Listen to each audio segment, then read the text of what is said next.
kura ir visjaudīgākā no visām Oakley zobu birstēm. Tā būs X Ultra 20S, bet īstenībā ir tā, ka viena no lētākajām ir gandrīz tieši tikpat jaudīga, jo jauda vienkārši apzīmējās divos variantos. Pirmā lieta ir tas, cik daudz sariņu kustību minūtē viņai ir. Šai ir 84,000. Šai te endurance ir mazāk, bet otra lieta, kas to jaudu pēc sajūtām apzīmē tas, cik liela ir amplitūda sariņiem, kad viņi kustās no viena sāna uz otru sānu.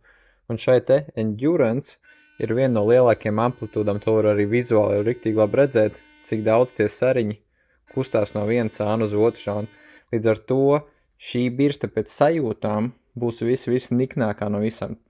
Mēs viņu parasti neiesakam pirkt tiem, kas elektrisko zobu birstu iegādājas pirmo reizi, bet ja jums ir elektriskās zobu birsta, jums vienmēr liekas, ka ir pārāk maz jauda, tad šis te endurance modelis būs jums riktīgi labi piemērots.